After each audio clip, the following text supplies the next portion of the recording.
Wakil Presiden Gibran Rakabuming Raka menghapus zonasi pendidikan yang begitu sangat menyulitkan siswa dan banyak anak-anak yang putus sekolah. Itulah permasalahan zonasi yang terjadi pada tahun 2019 di mana di saat itu adalah terjadi COVID, maka diperlukan zonasi.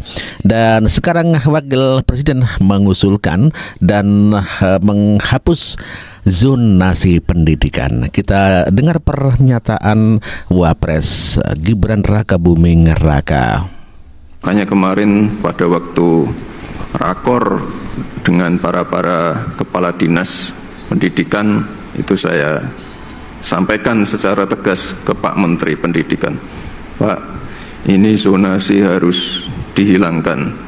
Pak, penting sekali untuk mengajarkan anak-anak kita dari muda, pentingnya coding, pentingnya belajar programming, pentingnya belajar digital marketing.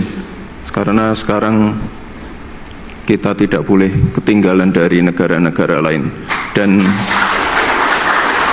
ini nanti yang bisa mengikuti itu anak-anak muda. Jadi jangan sampai ketinggalan. Kemarin juga kita kedatangan tamu, bosnya Nvidia, itu nanti dia akan berinvestasi di beberapa kota, salah satunya di Solo. Dia buat sekolah AI. Nah, ini kalau sudah ada kesempatan seperti ini, harusnya anak-anak muda bisa mengisi. Sampai dari pemerintah sudah mendorong, tapi anak-anak mudanya tidak mengikuti. Tapi saya yakin ini dari pemuda Muhammadiyah pasti sudah tidak sabar untuk menjadi bagian dari Indonesia Emas 2045. Itulah tadi Wakil Presiden RI Gibran Rakabuming Raka yang meminta Menteri Pendidikan Dasar Menengah menghapus sistem zonasi pada penerimaan peserta didik baru di tahun 2025 mendatang, begitu ya. Sistem zonasi menjadikan anak-anak tidak bisa sekolah. Bahkan sistem zonasi ini menyebabkan hampir 30% anak putus sekolah. Kalau kita melihat ini dampak daripada sistem zonasi ini yang menyebabkan mereka putus sekolah. Zonasi menyebabkan putus sekolah? Ya, menyebabkan putus sekolah itu karena? Kurang lebih, ya karena tidak kebagian sekolah tadi salah satunya. Tidak kebagian sekolah gara-gara zonasi. Berarti sampai setuju nggak zonasi hapuskan saja? Kalau saya berharapnya itu memang harusnya disiapkan dulu, Bang. Jadi semua yang diharapkan tadi ya, sekolahnya ditambah, disesuaikan dengan zonasi tersebut, kebutuhannya, kemudian juga mutu daripada sekolah tersebut, baik itu SDM-nya. Untuk jangka singkat, menurut Ibu zonasi hapus atau enggak? Itu dulu deh. Kalau saya hapus. Yaitu tadi pernyataan seorang praktisi pendidikan yang mengharuskan adalah anggota DPR ya, Ledra Joni, yang mengusulkan agar memutuskan sistem zonasi. Ya, sistem zonasi tidaklah adil. Banyak warga yang sangat kecewa dengan sistem zonasi ini. Dan diantaranya adalah Harisman. Kita dengarkan pernyataannya. Makin enak aja gua ngedenger ocehan para pejabat pendidikan di negara ini.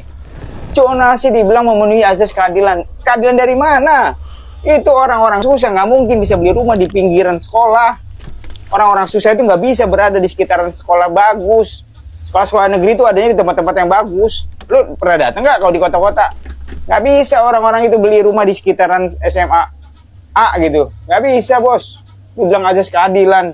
Kalau lu ngomongin azas keadilan, lu siapin dulu tuh per 200 meter ada sekolah negeri. Itu baru ngomong azas keadilan. Jangan kayak begitu cara berpikirnya dong. Kesel juga. Itu usulan-usulan ya. Lu ramu, ini udah kacau ini sistem rekrutmennya. Jangan gara-gara orang nggak punya rumah dekat sekolah, dia nggak bisa sekolah lagi. Lu lihat tuh, angka putus sekolah meningkat gara-gara sistem ini.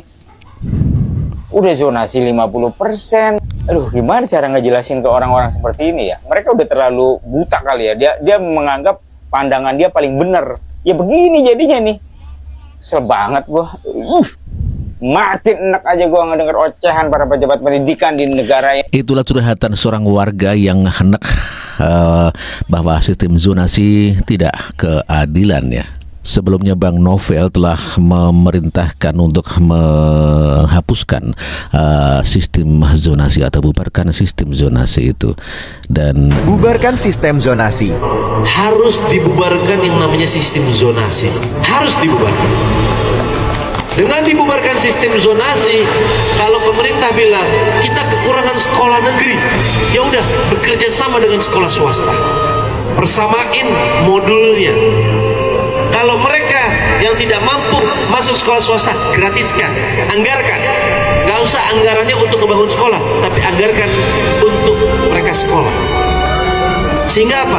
Kalau ada sekolah di sini yang dekat, mau swasta, mau negeri, anak-anak bisa sekolah dekat. itulah Novel Saleh Hilabi yang mengusulkan pada tahun 2023 sudah mengusulkan agar sistem zona itu dibubarkan. Lalu bagaimana tanggapan Menteri Pendidikan Dasar dan Menengah? Kita dengarkan pernyataannya. Jadi soal ujian nasional, soal zonasi, kurikulum merdeka, apalagi ya yang sekarang masih menjadi perdebatan, nanti kita lihat sangat seksama dan kami akan sangat berhati-hati. Ada kemungkinan untuk dimunculkan lagi ujian nasional? Saya belum sampai pada keputusan itu. Intinya kami ingin mendengar dulu. Kami ingin mendengar dari internal, juga ingin mendengar dari para pakar, juga dari masyarakat sebagai penyelenggara pendidikan dan juga masyarakat sebagai pengguna jasa layanan pendidikan. Ya, kurikulum merdeka akhirnya dihapus dan sistem zonasi dalam PPDB dihapus oleh Menteri Pendidikan yang baru. Dan ini adalah merupakan kabar yang bagus bagi orang tua yang akan menyekolahkan anaknya. Kurikulum merdeka dihapus, sistem zonasi dalam PPDB dihapus oleh Menteri Pendidikan yang baru. Menteri baru dan pemerintahan baru seringkali membawa harapan dan perubahan kebijakan yang lebih baik ya, terutama di sekitar pendidikan. Nah, salah satu kebijakan yang perlu mendapat perhatian serius adalah sistem pendaftaran penerimaan peserta didik baru atau PPDB, khususnya jalur zonasi sekolah. Pemerintah itu beranggapan bahwa langkah ini tuh dapat menghapus stigma sekolah unggulan yang selama ini hanya bisa diakses oleh siswa di kalangan tertentu. Namun, di tengah perjalanan, kebijakan ini justru memperlihatkan bahwa tujuan tersebut sulit untuk dicapai. Nah, zonasi memaksa siswa untuk bersekolah di sekolah terdekat, tetapi tidak mempertimbangkan kenyataan bahwa banyak sekolah tersebut belum mampu memberikan pendidikan setara dengan sekolah-sekolah di kota besar. Nah, ada kabar gembira nih bahwa Menteri Pendidikan yang baru akan menghapus sistem zonasi. Ini dikarenakan zonasi hanya menambah ketidakadilan dan juga menghalangi siswa berprestasi mencapai potensinya. Maka sudah saatnya ya kebijakan ini ditinggalkan dan untuk PPDB akan menggunakan NEM. Wah, gimana nih guys menurut kalian tentang peraturan yang diambil oleh Menteri Pendidikan ini? Setuju atau tidak sih? Komen ya. Itulah tanggapan warga yang begitu sangat berbahagia sekali dengan adanya sistem zonasi yang dibubarkan dan kurikulum merdeka juga akan dihapus ya. Tentu saja warga sangat berbahagia sekali. Sistem zonasi ternyata bukan kebijakan daripada Menteri Nadiem Makarim, namun Pak Muhadjir. Dan ini adalah pernyataan dari Pak Menteri Nadiem Makarim ya. Kebijakan zonasi itu bukan kebijakan saya, kebijakan sebelumnya Pak Muhadjir. Tapi itu kita sebagai satu tim merasa ini adalah suatu kebijakan yang sangat penting, yang udah pasti bakal merepotkan saya. Iya kan? Kita kena getahnya setiap tahun ya karena bulan zonasi. Tetapi kita semua merasa bahwa ini harus dilanjutkan karena penting. Mau serepot apapun atau ibu-ibu yang udah anaknya les bertahun-tahun untuk masuk tes itu seberapa kecewanya pun, kalau kita tidak melakukan sistem zonasi ini dan tetap komit, itu sudah pasti kesenjangan itu tidak akan pernah tertutup.